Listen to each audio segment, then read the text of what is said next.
নমস্কার বন্ধুরা, আমি সঞ্জু। আজ আবারও জিভে জল আনা ভিন্ন স্বাদের একটা রেসিপি নিয়ে হাজির হয়েছি। আজ আমি তৈরি করছি পটল গোবিন্দ।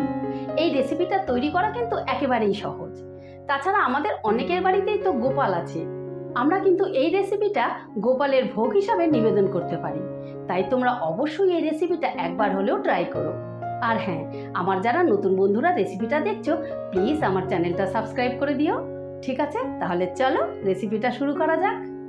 বন্ধুরা, রেসিপিটা করার জন্য আমি এখানে 500 গ্রাম পটলকে ভালো করে ধুয়ে খোসা ছাড়িয়ে নিয়েছি।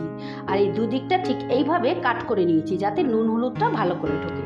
এবারে আমি পটলগুলোর মধ্যে নুন আর হলুদ মেখে নেব। দিয়ে দিচ্ছি নুন, দিয়ে দিলাম হলুদ।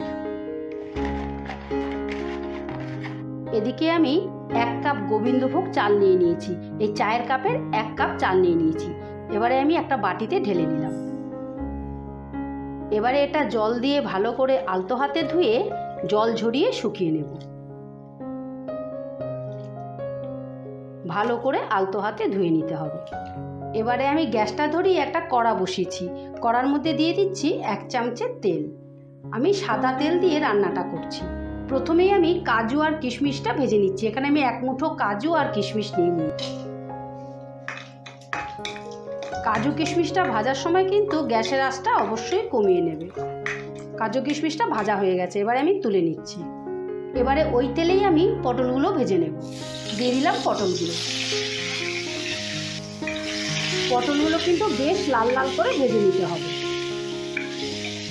পটলটা ভাজা হতে হতে এদিকে আমি আদা আর কাঁচা লঙ্কাটা বেটে নেব। এখানে আমি 2 কোরের মতন আদা নিয়েছি আর 5-6টা কাঁচা লঙ্কা নিয়েছি। ঝালটা তোমাদের যেরকম পছন্দ সেরকম নিয়ে এটা আমি শিলনোড়ায় বেটে নেব। এই দেখো, আমি এরকম একটা স্মুথ পেস্ট তৈরি করে নিয়েছি।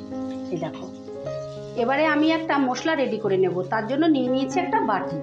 দিয়ে দিচ্ছি 1 চামচে হলুদ, 1 চামচে জিরের গুঁড়ো, 1 চামচে ধনের গুঁড়ো, 1 চামচে শুকনো লঙ্কার গুঁড়ো, 1 চামচে কাশ্মীরি লঙ্কার গুঁড়ো, 1/2 চামচে শাহি গরম মশলা। এবারে অল্প অল্প জল দিয়ে একটা পাতলা ব্যাটার তৈরি করে নেব। মশলাটা ভালো করে গুলিয়ে নেব। এই দেখো, এরকম পাতলা করে গুলে রেডি করে নিয়েছি। তোমরাও যদি এইভাবে মশলা রেডি করে নাও তাহলে রান্না করতেও সুবিধে, রান্নাটাও খেতে ভালো হয়। এদিকে পটলটাও বেশ লাল লাল করে ভাজা হয়ে গেছে। এবার আমি পটলগুলো তুলে ফেলব।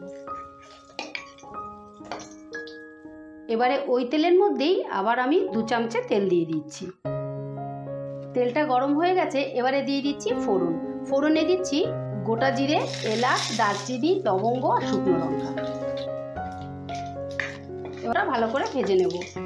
যখন এটা থেকে একটা মিষ্টি গন্ধ বেরোবে তখন আমি মশলাটা দেব। ফোড়নটা ভাজা হয়ে গেছে, এবারে দিয়ে দিচ্ছি আমি আদা আর কাঁচা লঙ্কার পেস্টটা। দিয়ে দিচ্ছি সামান্য একটু জল যাতে আদাটা না ছিটকে। এবারে আমি আদাটাকে ভালো করে ভেজে নেব যতক্ষণ না আদার কাঁচা গন্ধটা যাচ্ছে। এই দেখো, আদার কাঁচা গন্ধটা চলে গেছে। এবারে আমি শুকনো মশলার পেস্টটা দিয়ে দিচ্ছি। এবারে এটাকেও ভালো করে কষিয়ে নেব। বন্ধুরা, মশলাটা কষতে কষতে এদিকে আমি চালটার মধ্যে একটু তেল মাখিয়ে নেব। এটা তোমরা ঘি দিয়েও করতে পারো। তেলটা চালের মধ্যে ভালো করে মেখে নিচ্ছি যাতে রান্নার সময় চালটা দলা না পাকিয়ে যায়। এই দেখো, মশলাটা ভালো করে কষে নিয়েছি আর মশলাটার থেকে তেলও ছেড়ে দিয়েছে। এবারে আমি দিয়ে দিচ্ছি ভেজে রাখা পটলগুলো। এবার পটলটা দিয়েও ভালো করে আমি কষিয়ে নেব। বন্ধুরা, তোমরা কিন্তু এইভাবে একবার পটল গোবিন্দ তৈরি করে খেয়ে দেখো। খেতে কিন্তু অসম্ভব ভালো। আর খেয়ে যদি ভালো লেগে থাকে তাহলে আমার ভিডিওটা লাইক শেয়ার করে দিও প্লিজ। কিন্তু কমেন্ট করতে ভুলো না যেন যে রেসিপিটা খেতে কীরকম ছিল। এবার এটাকে দিয়ে 2 মিনিটের মতন আমি কষিয়ে নেব। পটলটা দিয়ে 2 মিনিটের মতন কষে নিয়েছি। এবারে আমি দিয়ে দিচ্ছি চালটা। এবারে চালটা দিয়ে প্রায় 5 মিনিটের মতন আমি ভালো করে কষিয়ে নেব। দিয়ে দিচ্ছি সামান্য একটু জল যাতে মশলাটা তলায় না লেগে যায়। এবারে ভালো করে কষিয়ে নেব। এই দেখো, চালটা আমি ভালো করে কষে নিয়েছি আর কষতে কষতে একটা সুন্দর মিষ্টি গন্ধ বেরিয়েছে। তখনই বুঝবে চালটা কষা হয়ে গেছে। এবারে আমি দিয়ে দিচ্ছি স্বাদ মতো নুন। টেস্টের ব্যালেন্সের জন্য দিয়ে দিচ্ছি চিনি। যেহেতু নিরামিষ তরকারি খেতে একটু মিষ্টি মিষ্টি হলে ভালো লাগবে, সেই জন্য আমি 2 চামচে চিনি দিয়ে দিলাম। এবারে দিয়ে দিচ্ছি ভেজে রাখা কাজু কিশমিশটা। এবারে সবটা আরেকবার নাড়াচাড়া করে নিচ্ছি। চিনি আর নুনটা ভালো করে মিশিয়ে নিচ্ছি। মেশানো হয়ে গেছে। এবারে আমি দিয়ে দিচ্ছি দুধ। আমি এই কাপের 1 কাপ চাল নিয়েছিলাম, তো এই কাপেরই 2 কাপ আমি দুধ দিচ্ছি। তোমরা রান্নাটা জল দিয়েও করতে পারো, কিন্তু দুধ দিয়ে করলে খেতে বেশি ভালো হয়।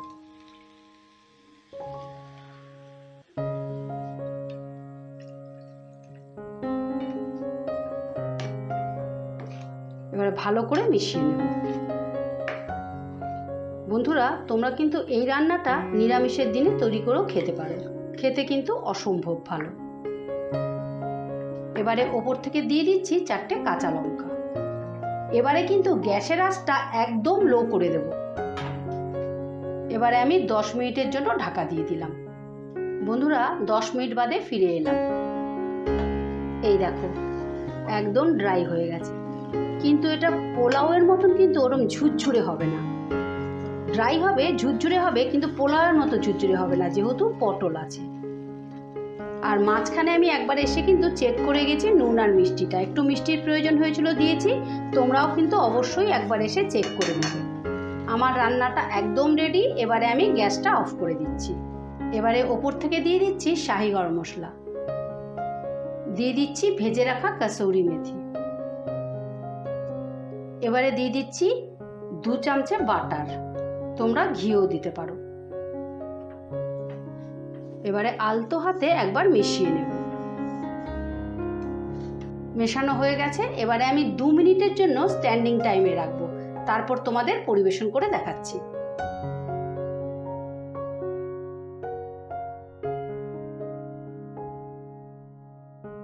আজকের রেসিপি পটল গোবিন্দ, দারুণ টেস্টি খাবার। একদম বলতে পারো পোলাওয়েরই আরেকটা ভার্সন। টেস্ট করে দেখি কেমন হয়েছে।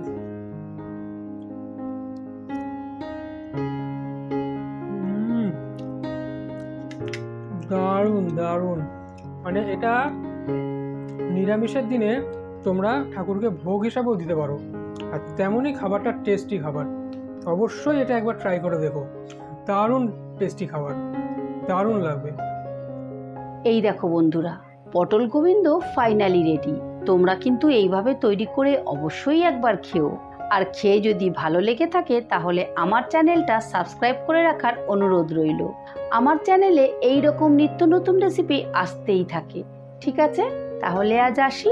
কাল আবারও কোনো নতুন রেসিপি নিয়ে হাজির হব।